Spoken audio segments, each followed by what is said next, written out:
എന്തൊരു ചൂടാണ്, മനുഷ്യൻ ചത്തുപോലോ. ഭയങ്കര ചൂട് കേട്ടോ, ഒരു രക്ഷയില്ല. എന്തൊക്കെയോ ഡിഫൻസിൻ്റെ പുതിയൊരു വാർത്ത വന്നിട്ടുണ്ട്.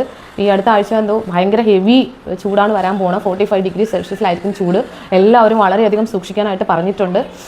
അതുകൊണ്ട് ശ്രദ്ധിക്കണം. ആ ഒരു കാര്യം കൂടി ഞാൻ ഇതിൻ്റെ കൂട്ടത്തിലങ്ങ് പറയുന്നു. അപ്പോൾ പറയാൻ വന്ന വേറൊന്നുമില്ല, സത്യം പറഞ്ഞാൽ ഈ വീഡിയോ ചെയ്യാൻ എനിക്ക് മനസ്സുകൊണ്ട് ഒട്ടും താല്പര്യമില്ല. പക്ഷേ എന്നാലും ഇനി ഒരു നിതിൻ ഉണ്ടാകാതെ ഇരിക്കാൻ വേണ്ടി പല സ്ഥലങ്ങളിലും ഇതുപോലെ ഏതെങ്കിലും ഒരു നിതിൻ ഉണ്ടെന്നുണ്ടെങ്കിൽ മരണം കൊണ്ട് അവർ ഉത്തരം പറയാതിരിക്കാൻ വേണ്ടി മാത്രമാണ് ഞാൻ ഈ വീഡിയോ ചെയ്യുന്നത്. കാരണം സാധാരണ ഒരു സോഷ്യൽ മീഡിയയിൽ വൈറലാക്കാൻ വേണ്ടിയിട്ടുള്ള ഒരു ഇതല്ല, നെഞ്ച് പൊട്ടി തന്നെ, പക്ഷെ പറയാതിരിക്കാൻ തോന്നിയില്ല. അതുകൊണ്ട് മാത്രം പറയുന്നതാണ്.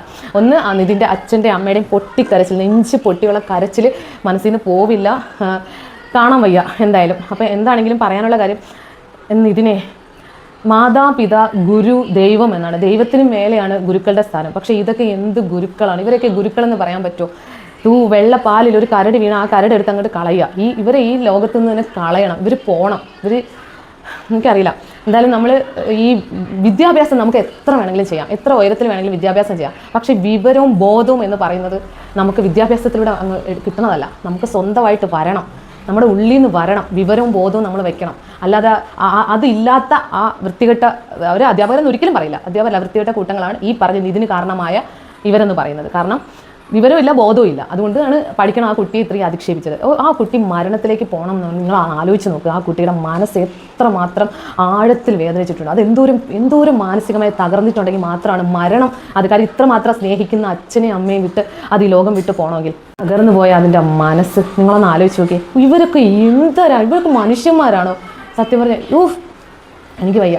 ഞാൻ പറയാൻ വന്നത്, നിതിനെ മകനെ ഏറ്റവും കൂടുതൽ വിഷമം വേദനിപ്പിക്കുന്ന ഒരു കാര്യം, നീ അനുഭവിച്ച പീഡനങ്ങൾ പുറത്ത് കൊണ്ടുവരാൻ വേണ്ടി നീ മരണം സ്വീകരിച്ചു എന്നുള്ളതാണ്. നിൻ്റെ മരണം വേണ്ടി വന്നു എന്നുള്ളതാണ്. അപ്പോൾ ഇനി എവിടെയെങ്കിലും ഇതുപോലത്തെ നിതിനുണ്ടെങ്കിൽ ദയവ് ചെയ്ത് നിങ്ങൾ മരണത്തിലൂടെ ഉത്തരം പറയരുത്. നിങ്ങൾ വിളിച്ച് പറയും. നിങ്ങൾ അനുഭവിക്കുന്ന വിഷമങ്ങൾ, വേദനകൾ നിങ്ങൾ വിളിച്ച് പറയും. നമ്മൾ കൂടെ ഉണ്ടാവും, ഉറപ്പായിട്ട് കൂടെ ഉണ്ടാവും. ഈ നിതിൻ എനിക്ക് തോന്നുന്നു ശരിക്കും പറഞ്ഞാൽ ആ കുട്ടി വിളിച്ച് പറയണമെന്നും ഉണ്ടായിരുന്നായിരിക്കും. അത് അനുഭവിച്ച വിഷമങ്ങളും വേദനകളും പുറത്ത് കൊണ്ടുവരാൻ അത് ആഗ്രഹിച്ചിട്ടും ഉണ്ടാവും. പക്ഷേ ചിലപ്പോൾ ആ കുട്ടി ക്രൂശിലേറ്റപ്പെടും. അതാണ് നമ്മുടെ നാട്.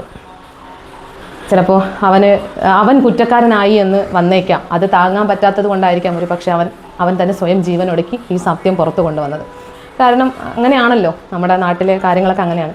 സത്യങ്ങൾക്ക് അധികം വാല്യൂ ഒന്നുമില്ല. അല്ലെങ്കിൽ ഇതുപോലത്തെ ജീവൻ പോകണം, അതായത് ജീവൻ കൊടുത്തു വേണം സത്യങ്ങളൊക്കെ പുറത്ത് വരാൻ.